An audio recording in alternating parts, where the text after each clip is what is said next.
Welcome back to Irish Granny Tarot. This is part 9 of our weekend book, Weird Scenes Inside the Canyon. It's just an unbelievable story. And let us continue with chapter 23, The Grim Game. Houdini. But the people that are getting pulled into the story are just so varied. Houdini was born Eric Weiss in Budapest, Hungary, on the 24th of March, 1874. He was the fourth of 7 children, born to a rabbi, and they went to Wisconsin in July of 1878. In 1891, he began his career as a magician in New York City.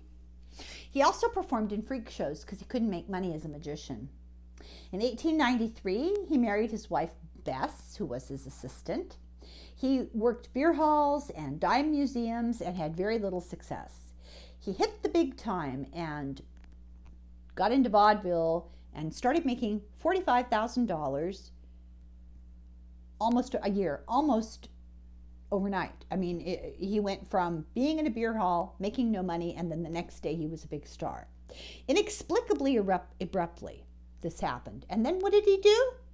What anybody does who just got a big break, he left. He went to Europe. He took a huge risk to abandon his burgeoning success to go where he wasn't known. However, he was a huge hit immediately everywhere he went. From obscurity, nobody wanted to see him. He didn't change his act. One day he was nobody. The next day he was the host of Europe. In 1904, he resumed his now lucrative U.S. career. He was the highest paid person in vaudeville. He attracted huge crowds and had many corporate sponsors. Perhaps he knew Kirsten Sinema. In 1912, he designed the Chinese water torture cell, which was his most famous escape act and very dangerous. He moved to Laurel Canyon and decided to get into movies. He went to New York and started his own production company because he wasn't having luck in LA. And actually, the movie business started on the East Coast because of Eastman and Kodak and film. It didn't start in California. They moved to California because it was cheaper, because all of their stage stuff was outside and the weather was more conducive, because they didn't have, sound stages and stuff because it was silent. So he went to New York and he started his own production company and made The Man from Beyond in 1921 and Haldane of the Secret Service in 1923, and then he quit movies. He spent the rest of his life debunking psychics and mediums. Some say the spiritualist movement, which was very lucrative, may have actually benefited and been behind his untimely demise. They had been doing so well, he started to badmouth them. People really liked him, and so they benefited by his demise. He died on Halloween, October 31st, 1926, and this is the official story, but there's an alternative story. Houdini was a flop. He walked into a Chicago police station. Now, this is all fact. This is all demonstrable fact, but it's a different way of looking at the story. This is the fact that's not included in the official line. He was a flop, and he went to Chicago and went into a police station and met a cop who would change his life forever, John Wilkie, who was the head of the International Association of Police Chiefs and the National Bureau of Identification. He became the first head of the U.S. Secret Service. The Secret Service was the top U.S. intelligence operative organization during this time period. Houdini's nephew was in charge of Wilkie's Secret Service and under Wilkie. And Wilkie engaged entertainers for covert activities, which was not a new idea. It's very possible. Lincoln had hired an 18-year-old magician, Horatio Cook, to be a Civil War spy. Cook was at Lincoln's deathbed. Cook was a very close friend of Houdini. John Wilkes Booth was also purported to have been an intelligence operative. Researcher Graham Phillips and researcher Martin Keatman have this to say about spies and the government and magicians. If researchers Graham Phillips and Martin Keatman are to be believed, the most acclaimed entertainment figure of all time, poet, actor, playwright William Shakespeare, was part of a spy ring serving under Sir Francis Walsingham, head of the Elizabethan Secret Service. So too were Christopher Marlowe and various other of Shakespeare's contemporaries. Spy Master Walsingham chose the best possible recruits, poets and dramatists, whose lifestyles were ideally suited to his purpose. They had the perfect cover, traveling wildly and receiving welcome everywhere, and since many were also actors, role-playing was often second nature. Many knew foreign languages. Furthermore, as the usual social barriers were often dropped for poets, they were equally at home in backstreet pubs or in the palaces of the mighty. They were thus in the privileged position of having their eyes and ears everywhere. So Wilkie recruited other magicians, and Houdini was not unique in that regard, but he was considered the premier magician, so he would be a logical target for these spies. His backer was Senator Chauncey Depew, the uncle of a magician and mentor, Teddy Roosevelt. Houdini was backed by the head of Scotland Yard's special branch, William Melville, and the first chief of MI5. MI5 and MI6 are like the FBI and the CIA in England. Within days of arriving in England, Houdini met with a prominent Scotland Yard inspector, and once again, his career took off. The inspector was Melville, whom Houdini secretly met with on June 14, 1900, 5 days after arriving on England's shores. He had left the U.S. on May 30th, using a passport issued just 2 days earlier, a passport that contained more than its fair share of anomalies. The document listed Houdini's birthday as April 6th, although his actual birthday was March 24th. It claimed he was born in 1873, making him 1 year older than he actually was. Most curiously of all, the document indicated that Houdini was a native-born American citizen, though he most assuredly was not. For reasons that no one seems able to explain, he had been allowed to surrender his previous passport issued to a naturalized citizen in exchange for the officially issued but clearly fraudulent passport that he had used to tour Europe. I'm just saying.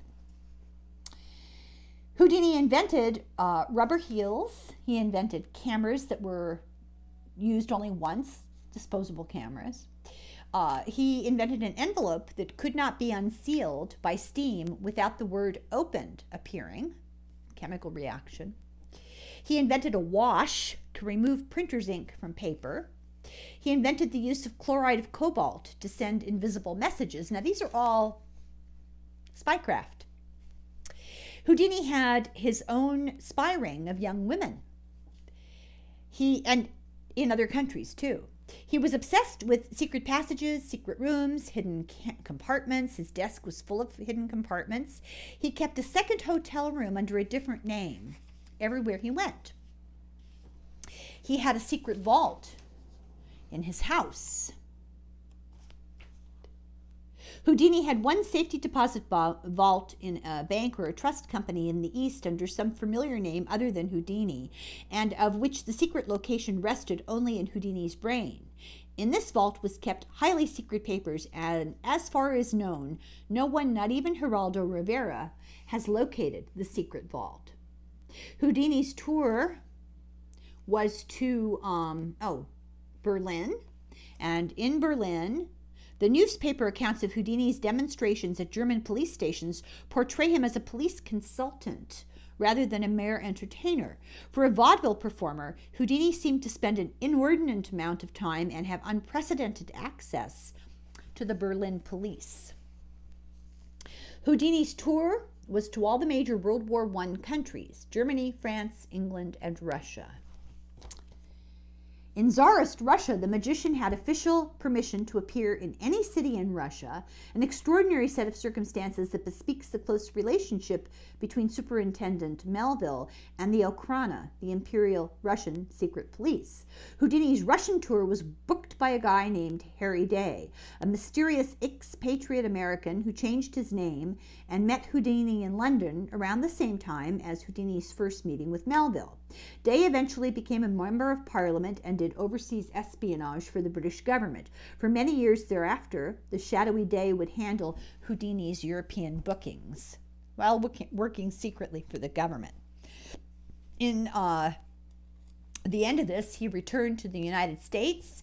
He invented a jail cell escape in which not only did he escape, but he took all the prisoners on death row and switched their cells. Nobody knows how. He attempted the killing. There was an attempted killing of Houdini by his own servant, who came into the house at night, sneaked in. But October 25th, 1907, but Houdini wasn't there. His brother was there. His brother looked remarkably like him, and this guy attacked his brother and stabbed him many times. Houdini kept this secret and out of the press. 100% nobody ever knew about it. November 26, 1909, he did the first airplane flight in Australia with German soldiers whom he was training. All the photos of this were destroyed, but he trained the German military pilots in Australia. In 1913, his mother died, and he learned a terrible secret, and nobody knows what this terrible secret is, but he referred to it a number of times. On December 14th, at the outbreak of World War I, Houdini was summoned to a private meeting with President Wilson. On April 20th, 1916, there were 100,000 people in the audience in D.C. when he did his big straitjacket escape trick. Other than a presidential inauguration, it was the largest crowd ever in D.C. Maybe Trump's was bigger, it's hard to say. In April of 17, the U.S. went to war against Germany, and Houdini toured the front lines, entertaining. He began his movie company, and he worked with Aleister Crowley, consulting for the mysteries of Myra. Houdini was furious at fake spiritualists after his mom's death. He tried to contact her. He saw the tricks that they were doing because he's a magician and they didn't realize it. And he went on a campaign to debunk them. And his name and his interest stirred up a lot of interest in spiritualism. And he was close friends with Arthur Conan Doyle, who wrote Sherlock Holmes. Both were friends with Marjorie Crandon. Now, Marjorie Crandon started out as Nina Stinson, born in Canada in 1888, went to Boston as a child. She was a musical prodigy. She was operated on in 1917 by Dr. Leroy, and it's not Leroy, it's spelt like the king, Leroy. Leroy Crandon, who was a Mayflower descendant and a prominent member of the Boston Yacht Club, and far older than she. He was a professor at Harvard and a naval officer. Mina divorced her first husband, married Leroy, was his third wife.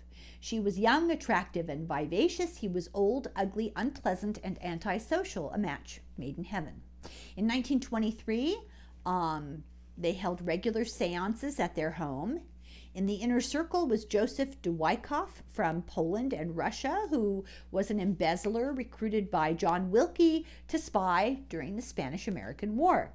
He had a history of violence. He was given the job of salvaging the battleship Maine, which was a false flag operation of U.S. intelligence. They sank the boat and then used it as an excuse to join the war. The Crandons and de Wyckoff and associates began adopting children who went missing. Now, this is a very murky story, very, very, very, very strange. What was going on is almost impossible to say this many years later, but it does not sound good. Strangely, many of the letters regarding, these are letters back and forth to Arthur Doyle from the doctor. Many of the letters regarding the investigation into the boys, because there was a big investigation into the children that they adopted, have been expunged from the doctor's files. One surviving letter written in 1925, the doctor notes that about December 1st, I had Mr. Dwikoff bring over a boy from London home for possible adoption. In April of 25, our Secret Service Department in Washington received a letter saying that I had first and last 16 boys in my house for ostensible adoption, and that they had all disappeared. 4 years earlier, a Boston newspaper had reported that 2 boys had been rescued from a raft. One, 8-year-old John Crandon, was Marjorie's son from her previous marriage. The other, a 10-year-old English adoptee, was reportedly so unhappy at the Crandon home that he was frantically attempting an escape with the younger boy in tow. 2 years later, when Marjorie began her mediumship, there was no trace of that boy in the household.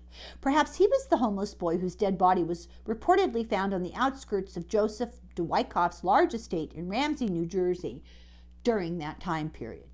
In 24, Dr. Crandon was openly asking his many friends in the British spiritual movement to be on the lookout for suitable boys to adopt. Around that same time, as another associate noted in a letter, Crandon was being sued for $40,000 for operating on a woman for cancer when she was simply pregnant and destroying the fetus. So, I think there's another thing here to read. Where did it go? Yeah. Why people even said Dr. Crandon committed illegal operations on little children and murdered them. That's a quote. According to Marjorie, the poor little fellow had adenoids and had to be circumcised. For his adenoids? So Crandon opted to perform the surgery at home. It was widely rumored that the good doctor had performed another procedure at home as well, surgically altering his wife's vaginal opening to allow her to magically produce various items at seances. So such are the questions, who were these children? Where did they go? What happened to them? What is this all about? This is craziness.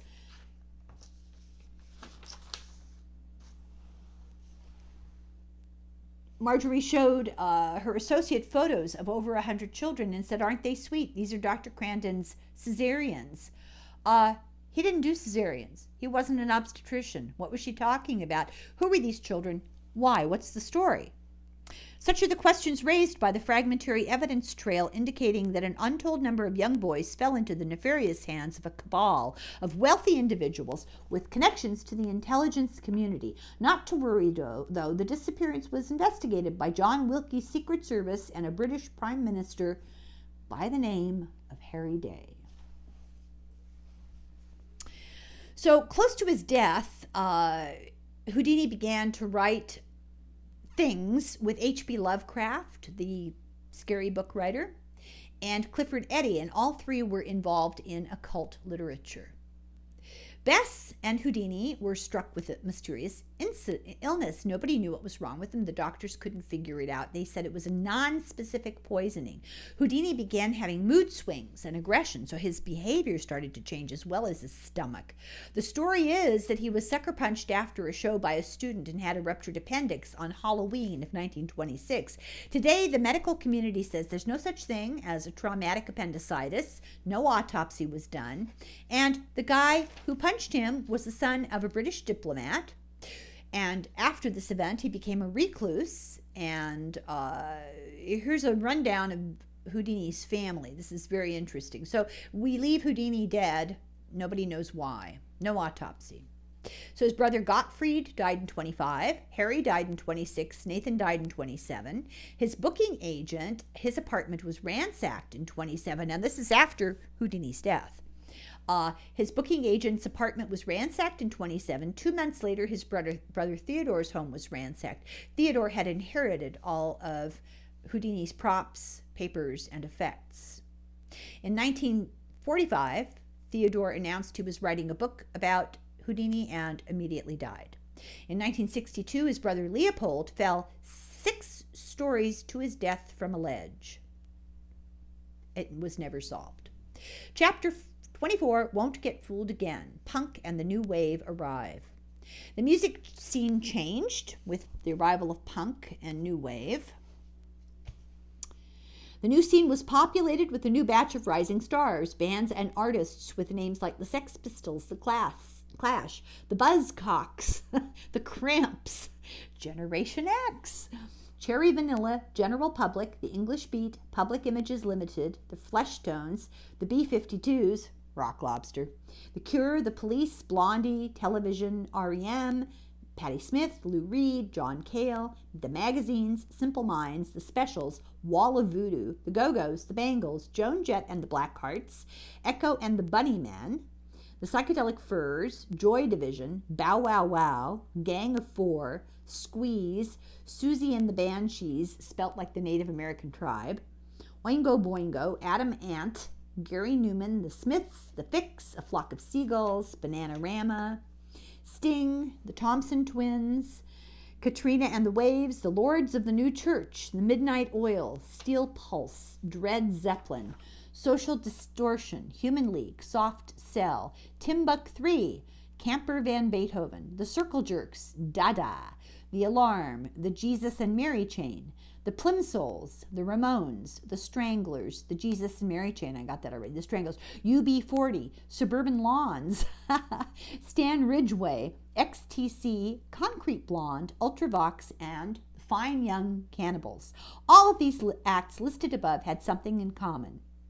In addition to being among the most critically acclaimed and commercially viable of the new artists, all of them owed their success, at least in part, to their association with one or more members of the Copeland clan. Who were the Copelands? Miles Copeland, born in 1916, was a legend of the Western intelligence community. He was a founding member of the OSS, the spies of World War II. In September 25th, 1942, he married Lorraine in England. She was an intelligence asset in England in special ops. And after the war, they moved to Washington, D.C. They worked with Wild Bill Donovan and formed the CIA. Copeland was stationed in Asia, the Middle East, and Africa. He helped stage coups in 1947 in Syria. In 1952, he began working on it, and in 53, it worked in Egypt. In 53, in Iran. He moved to Alexandria, Virginia, and had sons Miles, Ian, and Stuart. Young Miles became friends with Colonel Hassan Tuhaim, Nasser's machine gun-toting bodyguard and next-door neighbor. Just the thing for your preteen son to be pals with. Between 57 and 68, the whole family was in Beirut. Ian called it the center of intrigue and espionage. He worked, the father, with John Foster Dulles and the CIA chief Allen Dulles. The boys attended the American Community School in Beirut. At 16, Miles III taught judo to the Lebanese army. They had a very lucrative expense account. The kids thought that they were stinking rich. In 88, they went to the United States and wrote an article called Spooks for Bush, that the intelligence community backed George Bush. In 62 to 66, Miles III went to the Birmingham Southern College and back to the American University in Beirut. He was a close friend and business associate with Amir Ghaleb, the son of the Egyptian ambassador to Lebanon. He formed the Middle East Security Consultants, a company, and he answered the phone, CIA, how could we help you? All the time, seriously, he wasn't kidding. He went to England and started managing musical acts because that's what you do when you're a spy or a security person. He formed the British Talent Managers, and he formed his own magazine to ensure a lot of press for his bands. He joined with Alan Gribman to form the most powerful music industry law firm in the country. Gribman was a lawyer. In their magazine, he wrote glowing reviews of his own bands anonymously. His name was not on the masthead, and he would write in and write these articles about how great his bands were, and they got acclaim, they got known. In 76, he suddenly quit and became an agent, manager, producer, record company person for the new punk, new wave acts. He launched new record labels. His office was headquarters for the most influential fanzine of the era called Sniffin' Glue. In 79, he formed the International Records Syndicate, IRS Records. Lots of little puns going on here. In 83, he was the only producer with his own MTV show that went till 87. He had the only primetime English show. He was pro-conservative. The show was pro-conservative for pro-capitalist and the favorite show of Margaret Thatcher. His younger brother Ian was in an outlaw biker gang in Lebanon at the age of 15. He claims he ran a whorehouse for the U.S. Marines. In September 19, 1967, he enlisted in the U.S. Army and he wanted to go to Vietnam. Just after the Tet Offensive, his unit, the 1st Airborne Big Red 1, was banned from Saigon for brutality. They often bombarded civilians, and Ian, quote, loved it. He had fond memories of Vietnam. He worked intelligence and secret communication. At 19, he was the youngest U.S. sergeant in history. He became a bodyguard for a lieutenant in the black market who did CIA secret ops. He went to Fort Lee, Virginia, and trained the troops to police the May Day peace march against the civilian students. He got charged with drug charges in England, and his dad got him off. The military didn't even get rid of him. They sent him to Germany to work in military intelligence. And in 71, he was honorably discharged. He joined Vets Against the War and was an infiltrator for military intelligence. He really wasn't a vet against the war. He was a mole. He answered an ad for vets willing to be mercenaries in the Congo. He worked for his brother Miles. He created Frontier Booking International, or the FBI, a booking new wave acts company. His brother handled almost all of the big-name acts in the music scene and had a relationship, one of them did, I'm not sure which, I'll tell you here in a second, with Courtney Cox. Ian Copeland was in a 3-year relationship with actress Courtney Cox, who famously made her debut dancing with rocker Bruce Springsteen in a music video. I didn't know that. Cox, as it turns out, was partially raised by and is the stepdaughter of Hunter Copeland, the brother of Miles Axe Copeland Jr., and an uncle of the 3 boys. Hunter Copeland had been a decorated World War II officer, returning home with a Silver Star, 4 Bronze Stars, and a Purple Heart. So what they're saying is Courtney Cox had an affair with her step cousin. Is that right? I think that's what that said.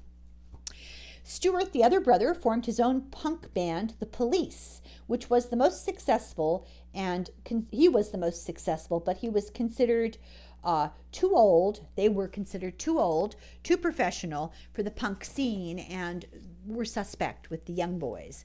In 2002, Stewart joined a new form of the Doors, and Andy Summers of the Police had been in Laurel Canyon during the scene. He was a little bit older than the other people, and had known the Doors, been a member of the Animals, and hung out at the log cabin.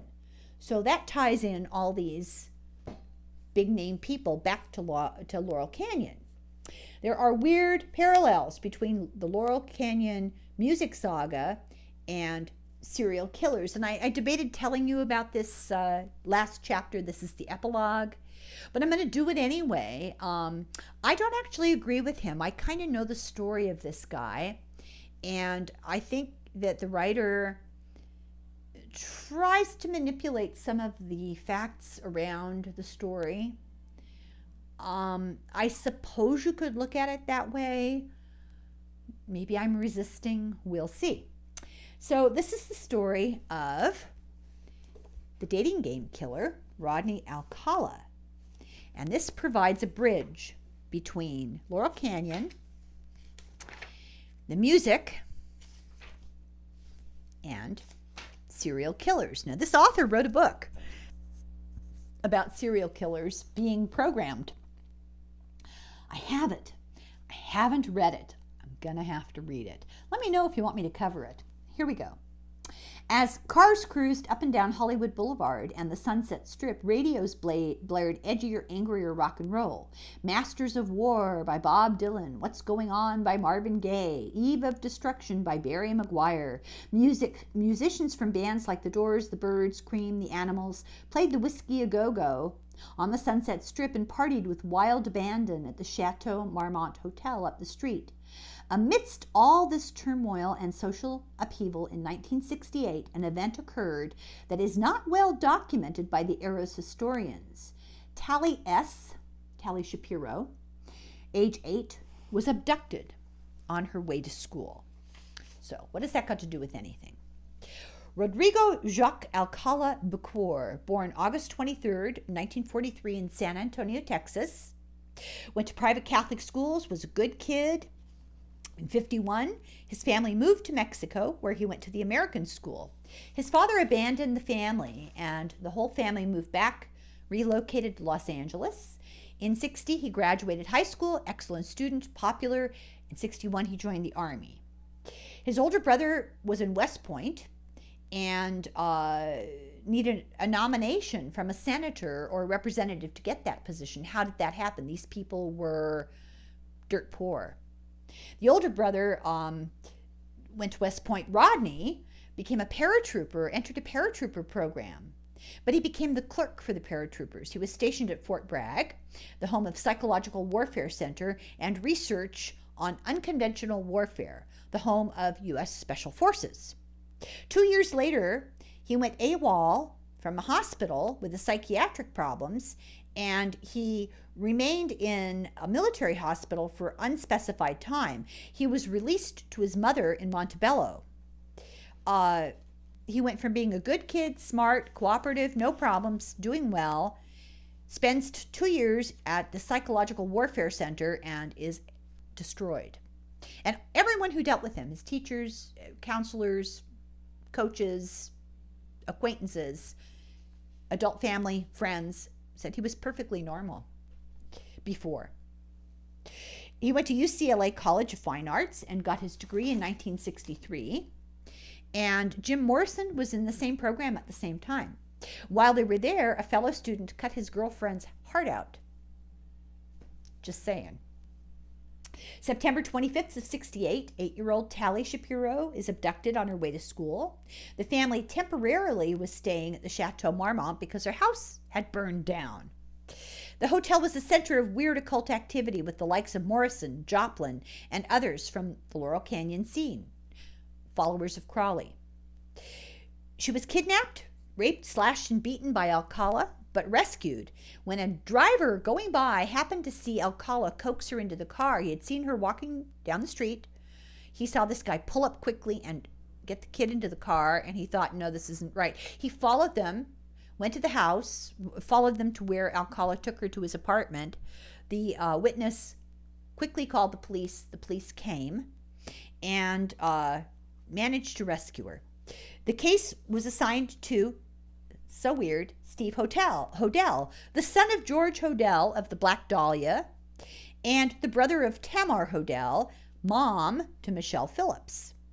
The Shapiro family moved to Mexico, and the case was dropped. They wanted no part of it. Alcala went to New York City and changed his name to John Berger. He attended the New York University School of the Arts, hard to get into, came mid-year, no trouble getting in, very weird. He worked as a security guard. That gives you confidence. He worked as an art counselor at a girls' summer camp, 69, 70, and 71. One of his fellow instructors was Roman Polanski. In June of 71, Cornelia Cully, a TWA stewardess, was found dead at home. She had been dating Leon Borstein, an assistant DA. Alcala was indicted 4 decades later. It wasn't solved for 4 decades. Alcala was on the FBI's 10 most wanted list for Shapiro's thing. And the poster in the post office was seen by 2 girls from camp. He was allowed to plead guilty to 1 count of child molestation. He was given 10 years and he served fewer than 3. At Vacaville, And the CIA was at Vacaville conducting mind control experiments under MK Ultra while he was there, under Subproject 3 at the same time. He also was there with Cinque, the SLA leader, Donald DeFreeze.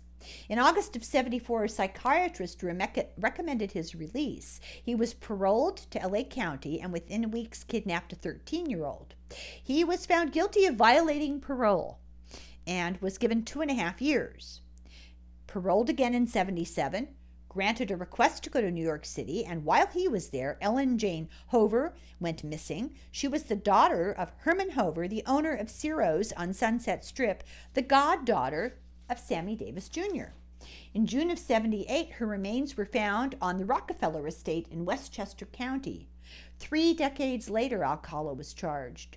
He got a job as a typesetter for the LA Times, and in November of 77, 18-year-old Jill Barkham's body was found in the plain view of the Brando estate overlooking Laurel Canyon. She was the friend of Judith Miller, who 10 days earlier was a Hillside Strangler victim. 2 friends killed 10 days apart by 2 separate killers. The FBI interviewed Alcala. He admitted he knew Hover and was with her the day that she was murdered, but was not involved. December of 77, 28-year-old Georgia Wickstead was murdered in her Malibu home, and 30 years later it was linked to Alcala. Early in 78, Alcala was questioned by the Hillside Strangler Task Force as a person of interest. In June of 78, 32-year-old legal secretary Charlie Lamb was found dead in the laundry room of her apartment building in El Segundo, and 25 years later, Alcala was accused. September of 78, he was on the dating game because, he's a prize bachelor. And despite his criminal history, he was presented by Chuck Barris, who later claimed that the show had been used by the CIA as a front to give Barris the opportunity to travel with these couples as a chaperone and to be a CIA assassin, a hitman. This is what he claimed. February 13th, 1979, Alcala kidnapped, raped 15-year-old Monique Hoyt. They know he did that. His bail was set at $10,000. He quit the LA Times. June 14th of 79, Jill Parento, 25-year-old, was killed by Alcala. June 20th, 12-year-old Robin Samso was on the beach with her friend. Very strange story. The only link to Alcala are the much-changed, contradictory, and confused stories of one witness described as a minor Manchurian candidate whose story was so confused and so inconsistent that she was committed before trial testimony could begin, and he got off. Jailhouse informers that said he confessed later recanted. He had 3 trials for this. It was a huge mess, but he was eventually found guilty and given death. They tried to connect him to hundreds of cases. Just very strange situation. So that's the story of one serial killer, and I very much glossed over the trial details and the evidence details and the witness details because by this point I was getting really tired of the book, I have to be honest, and I have to leave something for you to read. So that's the end of the story, and tomorrow we'll do questions. This is the book, Weird Scenes Inside the Canyon. He's very snarky. I kind of edited a little bit. Very entertaining. I thought it was quite interesting. I spent a lot of time listening to these musical groups, many of whom I didn't know. And it was a trip down memory lane. It's a mind blower.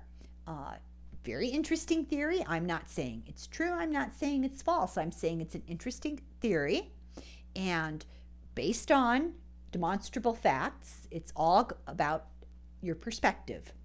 And his perspective comes from this conspiratorial point of view.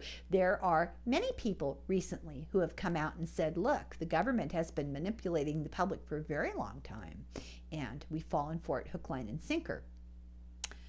Nothing would surprise me. Absolutely nothing. But it's late. This was a marathon. I determined to get it done today so that I wouldn't have to do it tomorrow. Thank you very much for watching. I truly appreciate it. If you've made it to this final video, you're a brave and resilient and determined person, and I really, really appreciate it. Thank you all for your support and your kind comments. And it's been fun to hear people say, oh, I used to live in Laurel Canyon, or I do live in Laurel Canyon. My best advice would be lock your doors. Thank you very much. Slainte and Slangefoil.